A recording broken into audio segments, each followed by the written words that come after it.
Hey y'all, what's happening? Robert Kennedy III, RK3. That's me in the house with another, oh my goodness, I'm saying another, and it's really our last interview for the month of November. We've had so much fun having these community interviews, the Storytellers Growth Lab interview series. It's been fabulous. It's been phenomenal. We've had preachers, we've had chaplains, we've had life coaches, we've had business consultants, we've had all sorts of people. And today's guest, today's member of our community is unique. She does something that I don't think I know really any other people that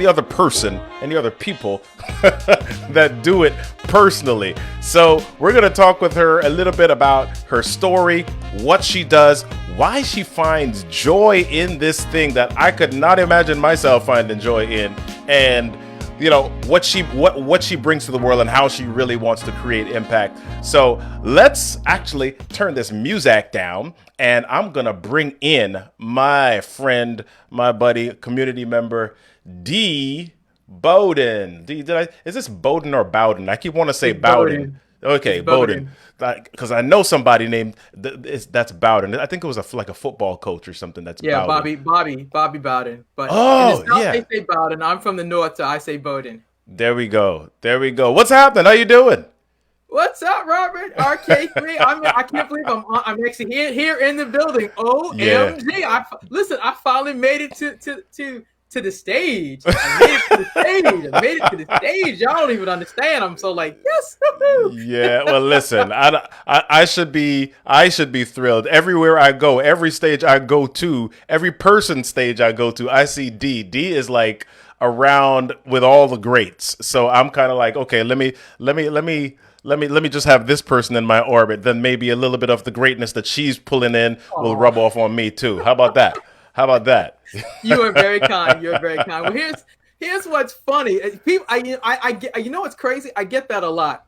Yeah. But you know what I've learned is this. There's a gift I learned, which is it talks about in the scripture. It talks about being an encourager.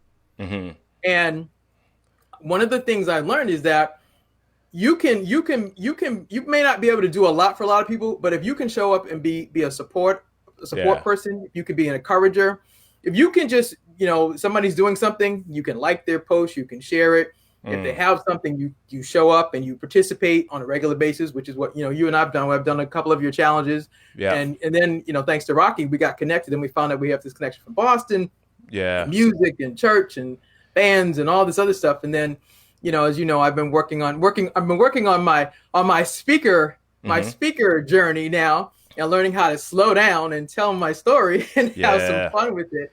And so it's been this cool thing. But yeah, first of all, thank you so much for the opportunity to be here, for the kind words. But on top of that, it really is about being an encourager, because I've learned that a lot of times as people are doing things and are stepping out, there aren't always a lot of people that support them. And I learned that one of the ways you can differentiate yourself is by being a supporter. So that's one of my things. I love it. And it definitely, you say it so smoothly and easily, but it's not something that it just kind of happens. There is an intentionality behind it. You literally have to recognize, okay, this is how much time I'm going to spend investing in other people today, and that could be to my benefit. It could be to my detriment. It might take away time from stuff that I might be able to spend time building otherwise. But then there's also this piece where I am providing that support, that I am providing a service to other people. And, maybe it'll come back, maybe it won't, but I'm not doing it because I expect to be blessed because of it. I'm doing it because that's who I am, and that's how I want to show up in the world. Exactly. So yeah, so I appreciate you. For that. So let's talk a little bit about your story here. What I know about you is that you are in this world where when people hear the title of what you do, you almost always have to kind of explain, no, it's not that bad. I do it all the time. All the time. So tell us what you do. I'm just going to say one word: collections. How about that? Okay. And you can take it from there. All right. So, collections. When most people hear the words collections, what do you think of? You think of somebody who's harassing you for your medical bill, your cable bill, your phone bill, or something. There are two types of collections. There's consumer collections, which is all the things I just named, and then there's what's called business to business collections, or in the corporate world is actually called accounts receivable. And so my career has been in accounts receivable and contract administration. And so I end up, when people hear you're a debt collector, I am, but I'm not. I am in this regard. I collect money or recover money for government entities, corporations, and businesses, either small and medium. And so my success has been working for IT companies, software companies, as I mentioned, government agencies. And so I kind of got into this journey of collections and enjoying it is because collections in my world is three things. It's problem solving, number one. Number two, it's an extension of customer service. And number three, my secret sauce for doing the type of work that I do is expressing gratitude. Yeah. So I can tell you about it through a story. Oh, let's hear it. Okay. So about 15 years ago, I used to work for a small IT firm outside of Boston, where I'm from. I got hired by the collections department because they had a gap and they needed somebody to come in and collect some money. They sold software services, software licenses, etc. They had $8 million worth of sales on the books, but not in the bank. So like I just said, I got hired by the collections department and they're like, come here, welcome aboard. Here's your list of accounts. We need you to go collect the cash. So I go sit in my cubicle and I'm like, I don't know how this happened, but I need to figure it out quickly. So because I'm a believer, I literally went to God. I'm like, hey, God, yes, Dee, how you doing? Good, you? Good. I need help real quick because I'm stuck. I got an $8 million problem. I don't know what I'm supposed to do. So I get quiet. And then I remember this little book. It's actually called God's Creative Power for Finances. And in the book, it talks about collecting accounts receivable. So I literally said my prayer, said my affirmation, and I declared out loud that I'm going to get this. It's no different than football players. If we have anybody who's watching tonight who's a sports fan, you know your favorite team gets in the zone before they go play the game. That's right. My zone was getting my affirmations and myself hyped to go collect this cash and go figure out that I needed to solve this $8 million problem, number one. And number two, make sure that the company that hired me made a good investment because I needed to show that I could do this. So in 60 days, I recovered $6 million while working part-time. Yeah, so we had $8 million worth of sales. I collect 6. But unfortunately, the company is a small company. We're talking less than 100 people. They made an executive decision to close the company. This is 2 months before Christmas. And so how I got here was being a worker bee. I collect the money. I pick up myself off the floor and I'm like, wow, if this could happen to this company, now this is years later. But what started me on my journey to love doing this is that I love solving problems. And so when I figured out that this company had this problem, I wondered how many more companies had this problem. And so I've been on a journey throughout my career and now starting my business to say, how can I teach small business owners to not let what happened to me happen to them in their business by tracking their accounts and making sure that they're making sure that the sale is complete and that the money's in the bank. And so that's how I got here.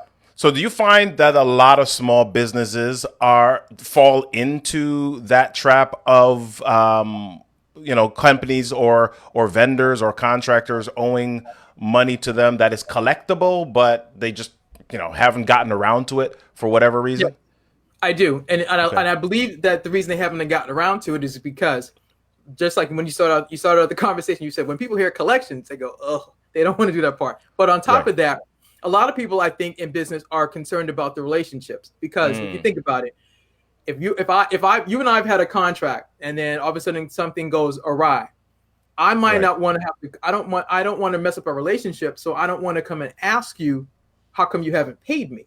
Right. Because then it gets weird. Right. But I'm in business, and you bought my product or my service, so I'm expecting you to do what you said. I'm expecting you to fulfill your promise to pay and pay me. Right. And so that's where it gets difficult. And so that's why in companies you have departments. You have a sales department. What do? They just sell. Salespeople normally don't collect. You've got accounts receivable. My division, what we do is we collect. We solve problems and we figure out, whatever happened on the front end, we fix it on the back end by that's what we do. So yeah, it's one of those things that a lot of people don't like doing it. Is because they're concerned about the relationship, and then a lot of times they don't have the right words to say. Like, how do you go and say, can you pay me? No, you can't. That's not how it goes. You got to have a conversation. It's, for me, collections or business to business collections, accounts receivable, it's all relationship. I just happen to be in the relationship of solving your money problem on a small basis, medium basis, or large basis. Yeah. But I still have to build a relationship. I still have to figure out like what was the breakdown, and then I've got to basically take the puzzle that's kind of all gnarled up and untangle it, and then get you, the vendor that owes me money, to pay me or pay the customer. The company don't work for. Yeah. So you're talking about relationships quite a bit. So what would you say is maybe one of the bigger lessons that you've been able to transfer from your collections experience or your debt collections experience into your own personal growth? What are some of the biggest things that you've been able to, that you've learned in this process? Oh, I've definitely learned number one, for me, I brought one of the things I've learned is that I need my faith to do this. So my relationship with God is paramount to me being able to do any of this. That's the number one thing I've learned. Secondly, I've also learned that you got to have a sense of humor to do this. Yeah. A lot of people that in life, they get really wound about a lot of different things. And because I deal with money and lots of money, I had to learn to find the humor. Right. The saying that says, never, I think it says humor, never leave home without it. Well, I try to definitely have fun with this, because I know that when people get tense about money, they shut down, they won't talk, and the conversations get real short, real quick. On top of that, I've learned that how do you talk about a subject like this and present it in such a way that people will go, oh, well, that's different. Because like I said, the three things I learned were that collections is problem solving. Right. So it's no different than if you have your cell phone, and let's say you get your bill and something is amiss. Well, you're going to get on the phone. You're going to call into AT&T or Verizon or whoever it is, and you're going to talk to customer service. The first things they're going to ask you is, "Oh, Mr. Kennedy, thank you so much for being a customer with us. What seems to be the problem? How can we?" Because they want to keep the relationship. They want to keep you happy. And so they're gonna want to drill down and find out what's wrong. You're gonna tell them, "Oh, I have this problem. I got charged for something that I canceled 2 months ago." Oh, if you get the right customer service rep, they're going to get on the phone. They're going to want to fix it. They're going to make it adjust it. They're going to offer you a credit. They're going to do something because they don't want to lose the relationship. Yeah. Relationships are everything. And it's so funny because a lot of people are like, I would have never thought about it like that. And that's only because the misconception or the myths around collections are that people are aggressive. Right. They lack empathy. They're just dialing for dollars. There are some people that are like that on both sides, on the consumer side and the commercial side. It's no different than any other space. You have good and bad apples in everything. You have to take the good with the bad. I learned that I learned in my career, being that aggressive and being that assertive and being, doing the things that I just described, that didn't work. What did work was building a relationship, being funny. And then I figured the secret sauce was when I came back and said, thank you.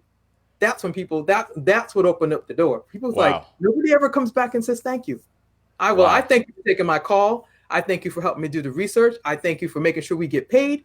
And then building that relationship. And then I send a note. I usually follow up with a quick email. Thank you so much for helping me get this done.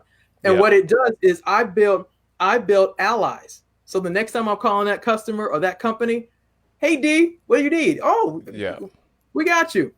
But it's that. And I learned those 3 principles of problem solving, customer service, and gratitude. And once gratitude began to open up doors, I was like, I'm on to something, because that's what separates me, because people don't go back and say thank you. And it's funny. It's a little thing, but you'd be surprised that just pausing to say thank you, I'm telling you, it's been life changing. And for the amount of money that I've collected, the millions of dollars, it's been that.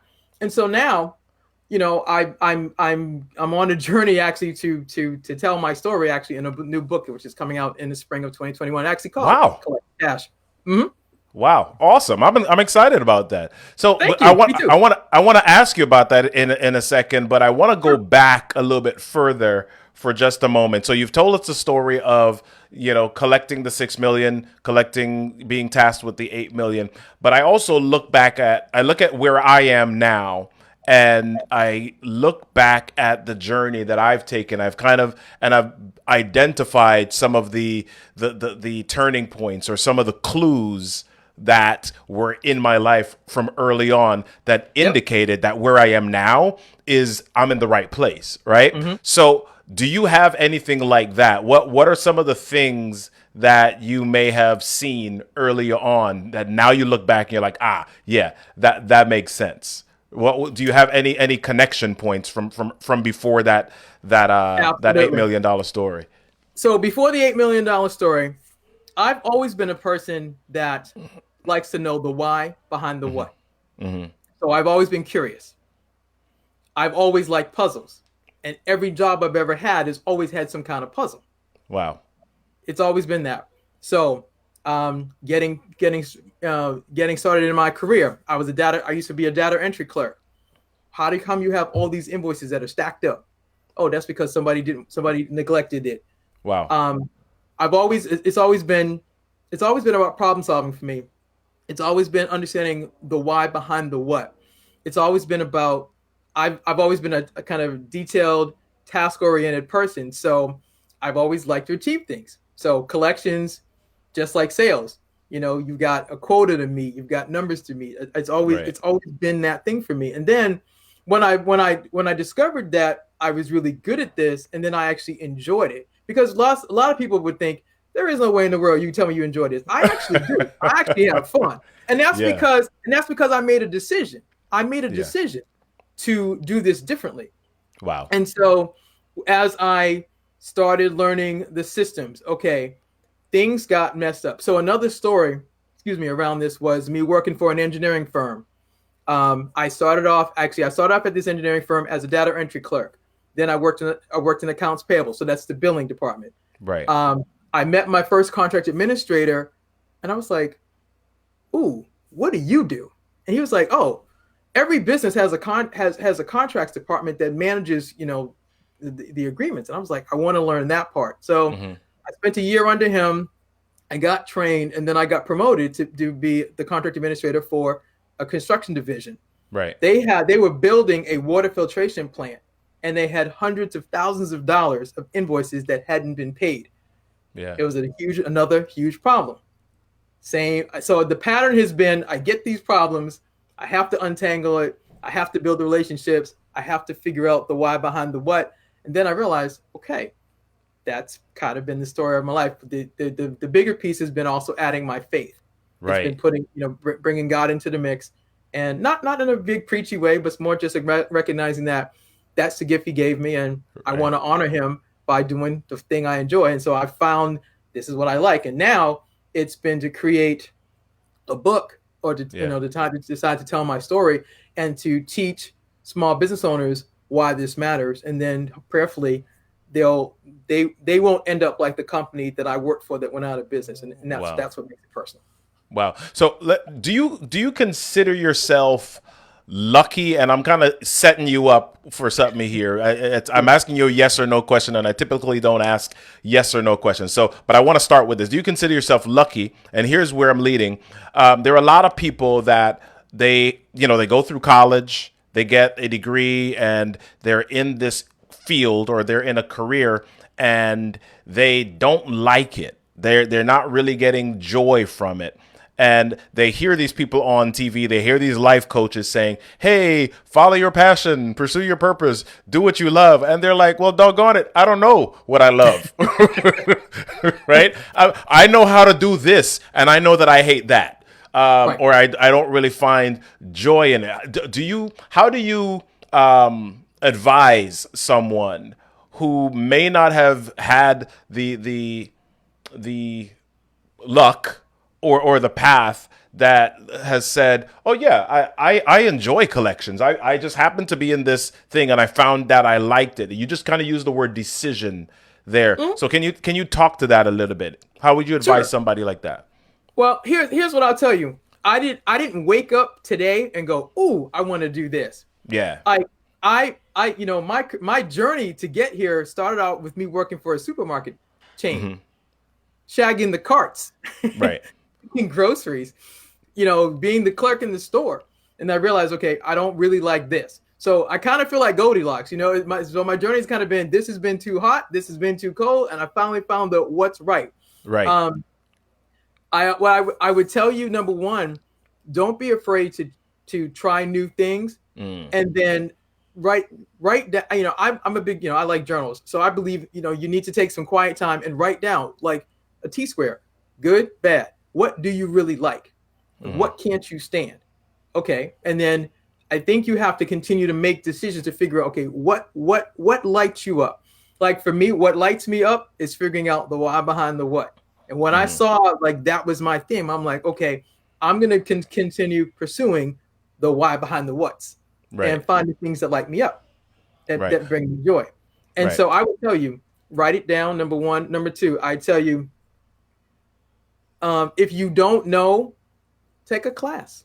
Wow. Sometimes you end up taking. Sometimes you end up discovering what you're really good at by taking a class. You might take a class, or you might take one of those personality tests, and it gives you like Myers Briggs, and it'll give you you're a INTF or you're a ENTJ, and Right. you'll take the test. You'll figure out like what those letters mean, and then you'll start to look at, okay, I've always been like this, and those letters tell you you're extroverted, you're analytical, you're judgmental, and there's something else, and you're like, oh my gosh, and then you'll look back and go, yep. And you'll look at your jobs and you go, yep, this is what I've always done. Or you look at the type of people you hang out with, or the things that you really enjoy. There's Yeah. something about that. It kind of shapes what you enjoy. Like, so I enjoy problem solving, but I also enjoy smooth jazz, and I enjoy Yeah. rock, and I enjoy hot air balloon rides, and I Yeah. enjoy Ferris wheels. None of those all fit together, but somehow those are the things that jazz me up and make that refresh me. So I'm like, okay. So I make sure that those things are part of my world. That's what Yeah. makes me feel good. Yeah, yeah. But what if I'm afraid though? Because I think one of the things that holds some people back is that they feel trapped because they're in this job and they're like, okay, I make X amount of dollars. Yep. I've got X amount of bills. Yep. I'm not enjoying this, but I don't have the time. I'm living paycheck to paycheck. I can't afford to stop to figure stuff out. And what my next step is, because if I do, then everything's going to fall apart. How do you share that? How do you speak with those people? Okay. Well, number one, all of us have responsibilities. So Yeah. when you're listening to us, I'm never going to tell you to just jump out there and just leave. That's like Yeah. bananas.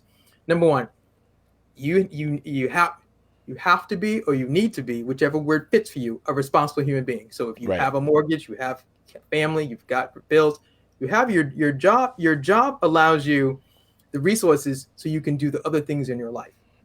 That's the first thing. Secondly, if you're struggling with your job and you're not happy with that, you may have to take some quiet time. You may have to go take a walk. You may need to go to the gym. I don't know. You may have to sit.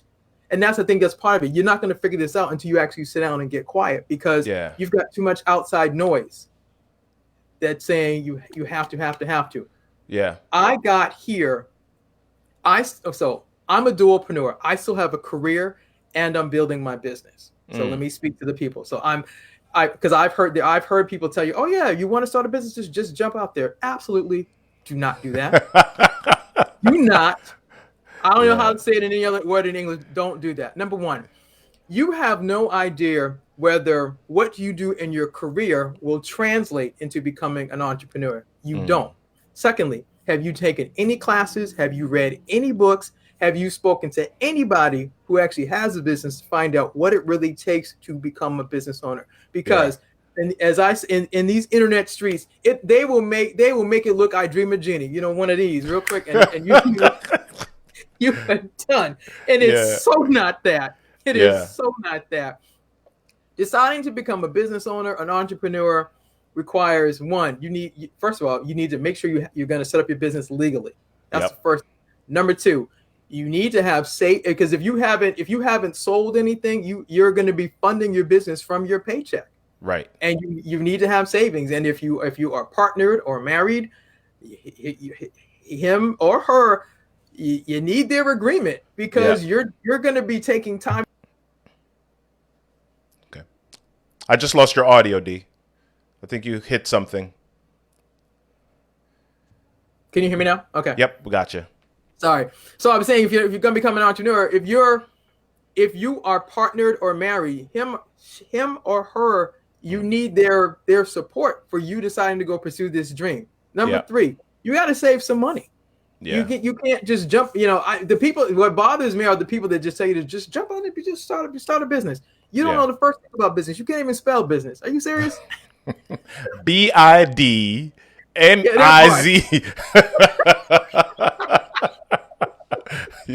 Yeah. That part. And for the record, let me share this. So part of how I got here was I started a business 10 years ago. Mm-hmm. I thought because I knew how to collect money, I knew everything about running a business. Right. And I went to school. I did this training.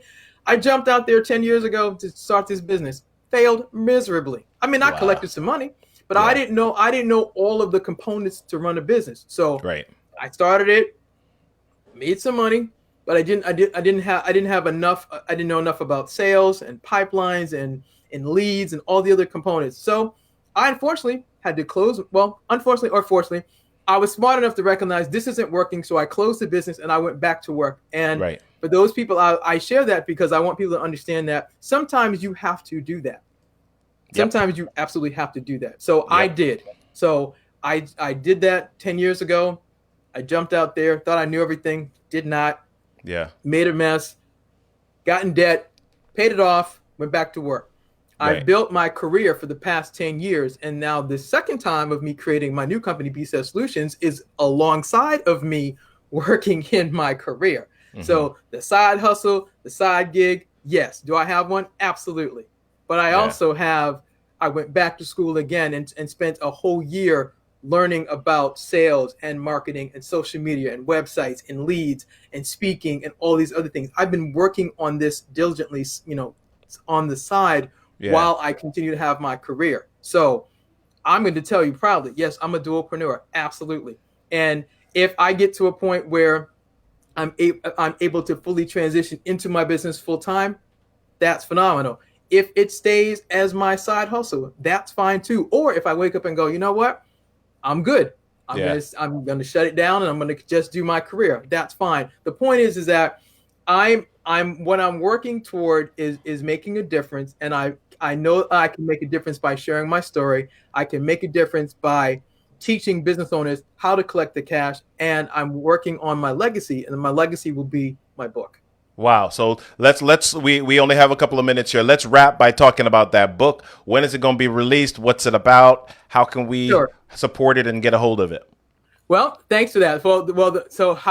So number one, I don't have the link yet, but I will soon. But anyway, the book is called Collect the Cash. The book comes out spring of 2021. It's being published by Penn Legacy. So that's what's happening. So it's the journey of it's my story about how I decided to take this thing called collections and teach business owners what to do. Number one. Number two, it's also why I do what I do. And then number three, it's you'll learn the lessons of more about how I infuse my faith into what I do, and why faith and affirmations are a necessary part of how I collect cash and how I teach people and how I live my life. So excellent. Yep. So I'll have to when the book comes out, I'll come back and we'll do a premiere, and I'll tell you all about it. Love it. Awesome. Well, listen, Dee, you've given us some gold tonight. You've told us your story. You've given us some entrepreneur, some business advice. You've given us some life advice, and it's been amazing. For those of you that are watching tonight, this is our last one this month, but if you are watching and you found value in this, I encourage you to invite someone to the group, share this with them, because all of these interviews. We've had some amazing people. We have a vast vault of knowledge and experience inside of this community. And if there's anything that you need, if there's anything that you want to be able to leverage in order for you to grow, I guarantee you that it's here. I guarantee you that it's here. So let's use each other. Let's leverage each other. Let's not try to take this journey alone. I lean on that African proverb that says, if you want to go fast, go alone. If you want to go far, go with others. So let's really lock in with each other, tell our stories, learn how to impact, influence, and inspire in a bigger way, because that's the whole reason why you have the experiences that you do and the story that you do. So listen, y'all, everything that happens to you in life is your stuff. Your stuff is your story, and your story deserves a stage. We'll be seeing y'all real soon for our upcoming challenge in December and January and some other stuff. We're going to be sharing that real soon, so be on the lookout for that. Enjoy the rest of your evening, and if we don't speak before then, have a happy Thanksgiving. We'll see y'all.